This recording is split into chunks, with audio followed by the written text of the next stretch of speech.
Howdy, friends. Steve DePoe here for the Rose Realty team with this year's 4th of July vlog. Any of you that know the Rose Realty team know how we really have a special place in our heart for a couple of holidays in the United States throughout the year. Veterans Day, where we honor our veterans; Memorial Day, where we honor those that gave the ultimate sacrifice; Thanksgiving, and of course the 4th of July, the birthday or a date of independence for the United States. So let's get into some interesting facts that you may not know about the 4th of July and independence. So back in around April of 1775, not everybody was on board with this thing they called independence. There were still people that wanted to remain tied closely with Great Britain, partly because they gave us defense against other countries in the United States here, in this continent called America, and also against the Indians. But then by the middle of 1776, everyone was on board after Thomas Paine wrote Common Sense. It was called a little pamphlet back then. Now, what Paine wrote in Common Sense is he wanted to argue that towards independence and separation from the monarchy of Great Britain and King George III. He wrote, in Common Sense, what he wrote, he quoted from the Bible, Judges 8:22 to 23, where he said, "The Israelites said to Gideon, rule over us, you and your sons and grandsons." And Gideon said back, Gideon told them, "I will not rule over you, the Lord will rule over you." So if you remember, part of the reason why the United States was formed, or actually America was formed, and we escaped from Great Britain and parts of Europe to come to the United States was independence in religion, right? We wanted religious freedom. So that kind of hit home with a lot of people, and a lot of people became, on board after that. On July 7th, 1776, during the Continental Congress, Richard Henry Lee introduced a motion calling for independence from Great Britain. About a month later, on July 2nd, the Continental Congress voted and put the wheels in motion to start drafting independence from Great Britain. In the summer of 1776, colonists held mock funerals for King George III, who was the reigning monarch at the time in Great Britain.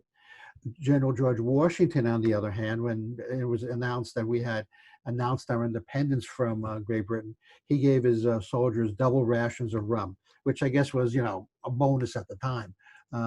So they were pretty jazzed about that. In 1777, after we had won our independence, there were ships in the harbor, likely in Virginia and Washington, Philadelphia, who had 13-gun salutes in the harbor in honor of the 13 colonies that were in the United States at the time. Patriotic celebration didn't really start full force throughout the country until after the War of 1812. Now, the War of 1812 was between the United States and Great Britain again, and Ireland, and then there were a couple other countries on each side. And this was a war over shipping rights throughout the Atlantic. I guess Great Britain was kind of cheesed off at us that we had won our independence, about a decade or a couple decades before that, right? Everyone knows that Benjamin Franklin first proposed that the turkey be our national bird. It was determined that the eagle was too tough and too mean, and the turkey would be a better bird. I kind of guessed that. That eagle kind of turned out okay anyway. And 1776, there were about 2.5 million people living in this new nation they called the United States of America. And throughout the country, there were about 59 or so places, either counties or towns or counties or towns or cities, with the name Liberty in them, just so you know. Some more fun facts. There were 56 signers of the Declaration of Independence. There are about 27 different official U.S. flags. And the only thing that ever changed was the stars and the star pattern. The 13 stripes remain constant, but the star pattern changed based upon how many states were brought into the Union. The last change was in 1960.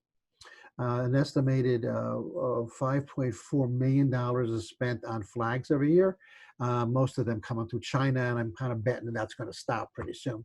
And about 26% of all Americans purchase some sort of a patriotic merchandise throughout the year, but especially now around the 4th of July.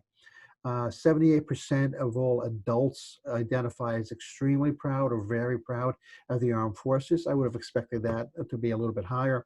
61% of Americans will attend some sort of 4th of July picnic this year, and parades and picnics, and an estimated 6.8%. $6.8 billion in food expected to be spent. Now, let me get back to that 4th of July picnics and parades. This was based on 2019 numbers. We know that this year a lot of things kind of got put on the back burner because of COVID. Actually, a lot of people may or may not know, but Rose and I, along with two of our good friends, Deborah and Gary Nagara, run the 4th of July parade here at Ropes and Ranch. And unfortunately, this year, we had to call that off.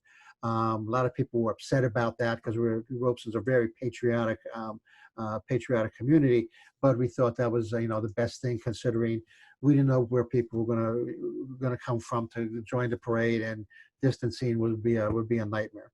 Anyway, getting back to the food, I mentioned it before. Americans are going to spend about $804 million on beef, 371 million on chicken, 218 on pork, 134 on bacon. Bacon makes everything better, people. Remember that. $124 million on sausages, about 85 million on shrimp, and around 50 million on that once proposed national bird, the turkeys. I don't see pizza on there. I don't quite understand. There's no pizza.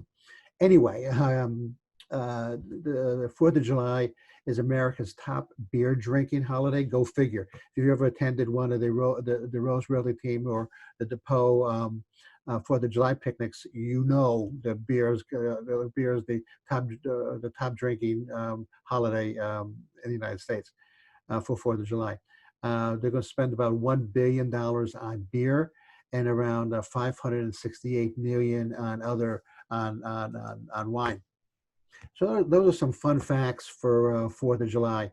You can amaze your friends and stupefy your friends during your one of your 4th of July picnics this year. Tell them the thing about the beer. They probably know that too. So anyway, in closing, hey, the Rose Realty Team, Rose and I consider the United States to be the greatest country on earth, as exemplified by our military and the people that protect us every single day.